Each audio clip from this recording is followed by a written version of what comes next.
Someone had commented that our last behind the scenes didn't look like a $40,000 film shoot. And they're right.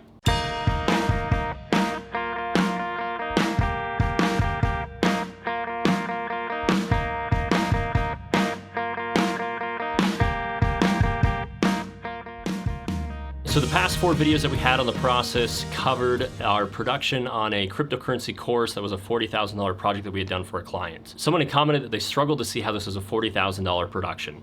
And I completely understand where they can be coming from. Oftentimes when we look at film production, we tend to look at the actual shoot portion, and that's what people are paying us for. Isn't one quasar like $300? Yeah, for the 8 foot it was 400 per light. So it's like, do we spend $2,000 on lights that we probably won't use again, or like 150 for?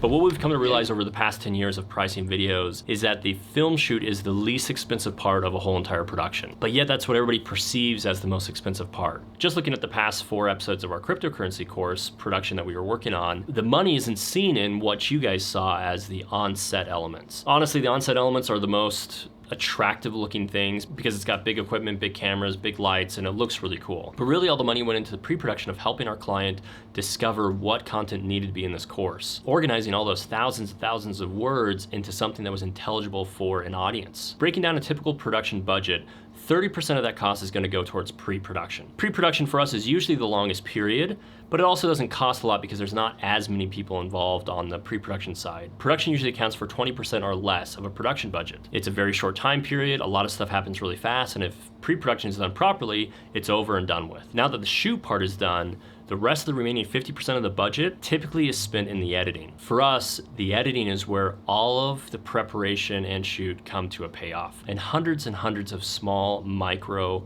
adjustments that happen to make a production truly enjoyable by the audience. Today, I am going through the footage of the cryptocurrency class and cleaning it up, making sure that we get all the breaths, or the flub lines, or the smushed words, getting the cleanest version of every line and laying them end to end so it flows really well. Switching between the 35 and the 85 millimeter lenses and putting the B-roll and the animations over top, you can't tell that it's Frankenstein together from 20 different clips. This is an important part of the process because I don't know if you've ever listened to a video where they don't cut out the pops and the gasps. It gets on my nerves.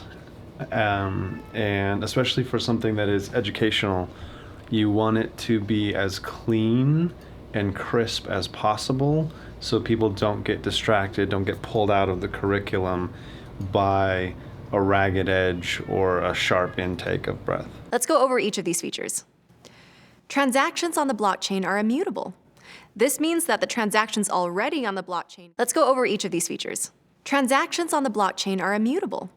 This means that the transactions already on the blockchain. We have another team of individuals for this particular project who are going to be animating story vignettes that help explain this course content to the audience that will be watching it visually. That way we have more than just a talking head that's describing information, but we have text elements that pop up to further explain the course content, as well as animation elements that come to showcase some of the harder to grasp concepts. In this case, Jason will be coming up with his own concepts of how can we visually describe what is said physically in the project. A new setup for taking white pictures.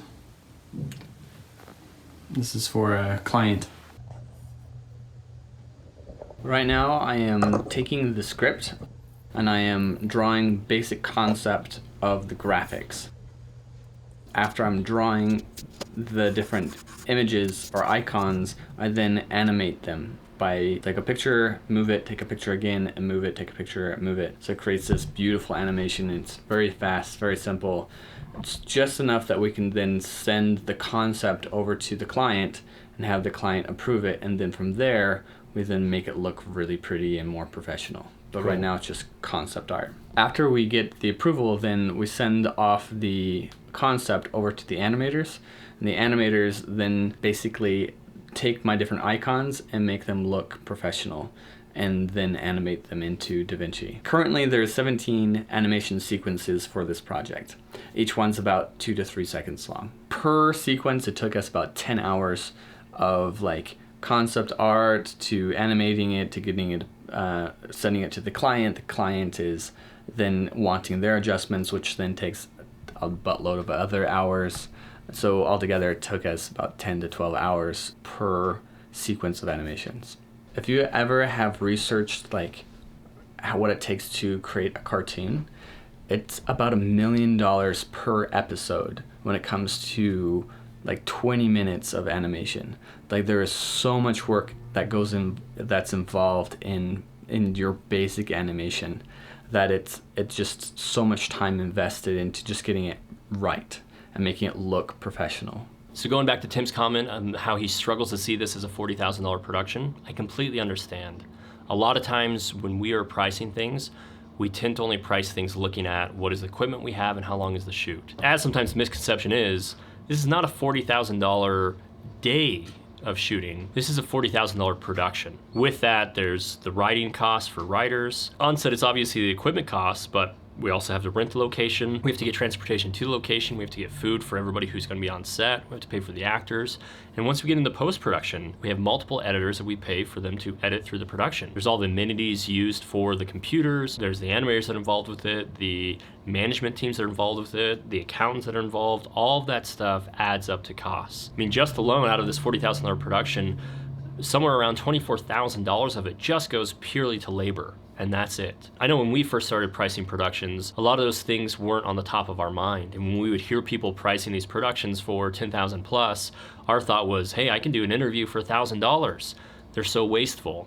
But a lot of times it was really just because we were undercharging ourselves. And as we learned how to price better, it led to our costs going up, but also it led to us having more confidence in what those costs were. If you feel like you struggle pricing with confidence, our team has actually put together a film production pricing guide that we invite you guys to check out. For our YouTube audience, we're letting you guys download it for free. And with that, you'll be able to see kind of why this production actually is a $40,000 production, even though it may not look like a $40,000 production.